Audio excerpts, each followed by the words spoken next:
All right, guys. So welcome to the markets trading game.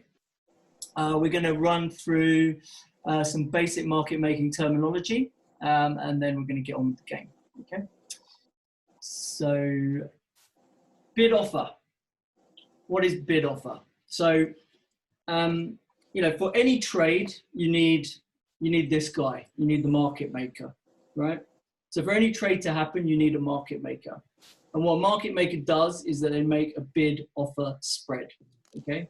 So the bid is the price that the market maker will pay to buy from you in specified size, right? The market maker is going to make it, for the purposes of this game, let's say it's one contract of whatever asset we're trading. The market maker shows you a bid, and that is what they will pay for one contract, okay? They will also make you an offer, which is higher than the bid, and that is the price that they will sell one contract of this specified asset, okay? But the bid offer by itself is just an intention to trade. It's not an actual trade, right? Because it's just one guy or girl putting out a bid offer spread and saying, that's my intention to trade. Does anyone want to trade with me, okay? So that's the starting point. So if you're a market maker, that's what you do. You put out a bid and an offer, okay? And those are your intentions to trade at those prices. And you are willing to buy at the bid, and you are willing to sell at the offer, okay? Now, how do you go about determining that bid offer? Well, you need to get an idea of what the fair value is in your mind for this asset, right? So generally, the middle between the bid and the offer will be your fair value. So whatever you think the market is worth, that's your midpoint, and you'll make a bid offer around that midpoint, okay? And that difference between the bid and the offer is what we call the spread, okay? So what you're trying to do is you're trying to capture the spread, because you're trying to sell things above your fair price and you're trying to buy them back below your fair price, okay? And that's what a market maker does all day long.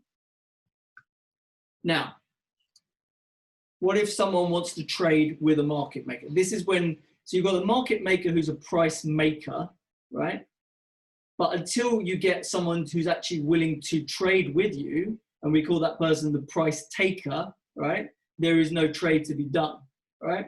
So a market maker needs a price taker to come in and actually say either mine, or so to buy from a market maker, you would lift their offer, right? It's called lifting their offer, and you say mine to lift their offer, and that means that you will pay that offer price to the market maker for the asset, basically, okay? So the price taker, who is saying mine, who is being the aggressor in this scenario, yeah, the market maker is not the aggressor. The market maker puts a price out there and is passive, right? The price taker is the person who then comes along and says, I like that price, mine, yeah? And takes it from the market maker, okay? And that's the person who makes the trade happen, yeah? So to buy something, you lift the offer, you either point up or you go like this and you say mine, okay? And in the case of the game, you'll be typing that, yeah? Similarly, if you want to sell because you like that bid price and you want to sell at that price, you hit the bid. That's called hitting the bid, yeah? And by hitting the bid, you either point down or you basically go like that and say yours, okay? And again, that's what you need to type on the screen. Everyone with me so far? Now, the biggest mistake people make is they say mine and they expect to be filled, i.e. the price that they think they traded at is the bid price, yeah? So people see a price 100 at 200 and they say mine and they think they bought it at 100, okay? That's not the way it works, right? If you are the aggressor, if you are the person saying mine or yours, you are not trading at the best price, yeah? You are paying the high price or you are selling the low price, yeah? Don't expect to trade with a market maker saying mine or yours and buying at the lower price and selling at the higher price. Doesn't work like that, right? The person who buys on the bid is the market maker. The person who sells on the offer is the market maker, right? Not the market taker, right? There's a difference, yeah? Everyone get that, yeah? It's going to be important, otherwise you'll be trading at the wrong price all day long, yeah? Okay, if you trade with a market maker, what happens next? So let's assume the market was 100 at 102 and you lifted the offer, okay? Assuming you bought the full size that was available at 102, what do you think the market maker will likely do next? Yeah, the market maker had a fair value of what? What do you think the fair value for the market maker was initially? 101. 101, right? The market maker thought it was worth 101, sold it at 102 to you, right? Now he's got to make another price because you lifted him at 102. What's his next price likely to be? He's going to shift it, right? So he's going to make you something like 101, 103, because that way, why is he doing that? He was indifferent to buying or selling before the trade because the fair value was 101, okay? But now that you've bought it from him at 102, he's short, right? He's got a position. So if you're short something, then you now have an axe. It's called being axed. You have an axe to buy that back, right? Yeah? So you sold something at 102, which now makes you axe to buy it back anywhere below 102, and then you'll make money, basically. Right? Because the market maker's job is not to take positions necessarily and have strong views. It's just to provide liquidity and always trying to buy back what you just sold at a better price, yeah, or sell out what you just bought at a better price, basically. And the way you do that is by shifting your markets around, yeah. So you know, obviously, if you shift that price to 101, 103, and you just sold it at 102, if someone else comes along now and says yours, then you get to buy it back at 101, and you make money, yeah, as a market maker, right? And then again, to sell again, if someone else came along and wanted to buy it because they thought, oh, that's a good trade, I want to buy it as well. You don't want to just keep selling it at the same price at 102. That's why you're shifting your offer up as well. Because if a second more aggressive buyer comes in and says mine again, then you get to sell the next clip at 103, which makes your average sell price better, basically, right? So you're trying to protect yourself. Two reasons to shift that price up. One is because you're axed to buy now, yeah? And you want to get it back as quickly as you can. And the other one is to protect yourself if you get lifted again, right? So you get lifted at a higher price, yeah? Everyone following me? All right, good.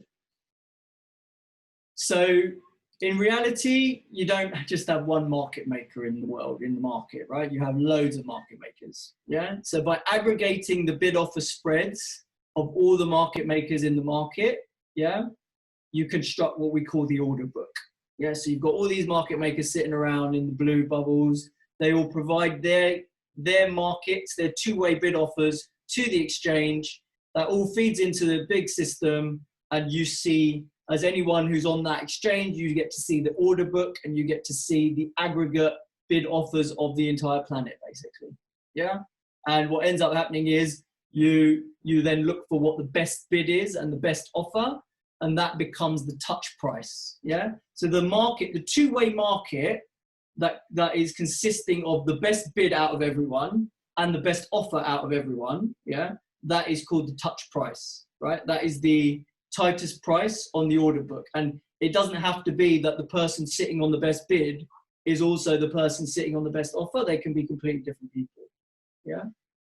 But that's how markets work. You get all the market makers put their prices in, and the tightest price gets to a certain, you know, bid offer spread as tight as it can go. That's the best price. That's the touch price. So anyone entering that market who now wants to trade and isn't a market maker themselves will then have to trade by either saying mine at 102 or yours at 101, basically, right? And being the price taker again. Yeah. Okay. Feel free to ask any questions, yeah, if you need to. So, Imran, as a price taker, I need to say mine to buy and yours to sell as a price taker. Correct. Okay. It's very intuitive, right? If you want something, I want to make it mine. Yeah. Mine. It's the other way around it is. If I'm buying it, it's mine now, right? If I don't want it, you can have it. Yours. Yeah. Very, very intuitive. Yeah. Okay. If you want to be more patient, if you don't want to be a price taker, you don't want to be so aggressive, you want to be more patient, and you are happy to risk not getting filled on your buy order. So rather than going into that market, which was 101 at 102, the touch price, say you didn't want to lift 102 because you weren't sure that that was the right thing to do and you wanted to get a better price, you do have another option. And that is you can act like a market maker and you can just show a better bid to the market, basically. So you don't have to only show two ways. You don't have to show a bid offer every time because you might not want to sell it at any price. Yeah. But if you're a better buyer than the 101 bid, who's currently the best buyer, you can step into the market and become the best bid by bidding 101 and a half, right? So you almost like, you're not really a price taker anymore. You're just becoming like a market maker, but only showing one way and showing a better bid because you only want to buy, right? So that is your other option. So now the new market becomes 101 and a half bid, which is you, yeah? And 102 offer, which is the original offer that was there, okay? So what's happened? The bid off the spread has got tighter because you stepped into the market. You didn't cross the market. You didn't cross the spread because you weren't as aggressive as that, but you stepped into the market in the hope that someone comes along and sells it to you at 101 and a half, right? But that's a hope, remember? Because when you're a market maker, it's an intention to trade, right? The only way the trade can happen is if someone says mine or yours, okay? By you stepping into a market, you do not guarantee getting filled. You may not buy what you want to buy, and the market may run away from you because someone else buys that 102 and you miss it, basically, right? So yes, you could get a better fill by stepping into a market, but you take the risk that you miss the trade and it runs away from you, okay? So that's the trade-off. Step into a market to get potentially a better entry point, yeah? But take the risk that you don't get filled and you miss out, okay? That's the trade-off that you make. Is that clear? Right. So that's market making, right? Making bid offers, crossing the spread, stepping into a market, okay?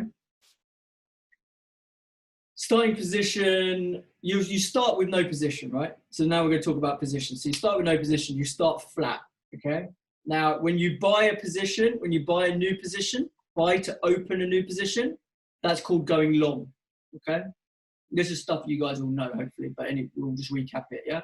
If you buy from a flat position, you buy something, you're now long the market. That's your position, you're long, okay? If you sell, again, starting from a flat position, then you're going short, yeah? Because you've got a negative position, basically, which is fine, right? In the world of trading, you can go short as well, yeah?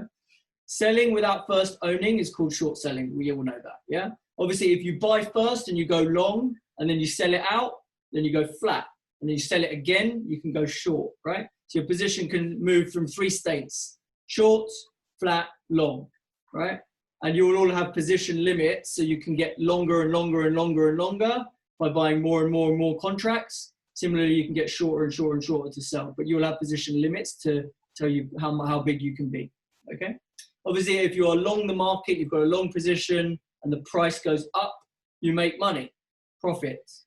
If the price goes down, you lose money, right? If you're long, very obvious. If you're short, the reverse is true. If you want the price to go down, that's where you'll make money. If you're short, and if it goes up, you'll lose money, yeah? Now, I've got simple P&L calcs in there. I mean, it's really basic arithmetic, okay? But just quickly run through. If you're long 10 contracts at a price of 102, the current market is 105.7, which means the mid market is 106. Then your P&L right here, right now, based on mid market valuation, is 106 minus what you paid times by the contract's 40 profit, okay? Very simple, basic arithmetic to work out what your P&L is on a position, yeah? If your current market is 90 at 92, and you again paid 102, then obviously you're long the market's gone down, that means you're losing money. How much are you losing? Well, current mid-market's 91, minus what you paid, times by the number of contracts, that's your loss right now, okay? Minus 110, yeah? So you can keep a trade blotter, and in the trading game, I already do that kind of for you automatically, so you don't really need to, but just so you get a feel for how to keep on track of your positions.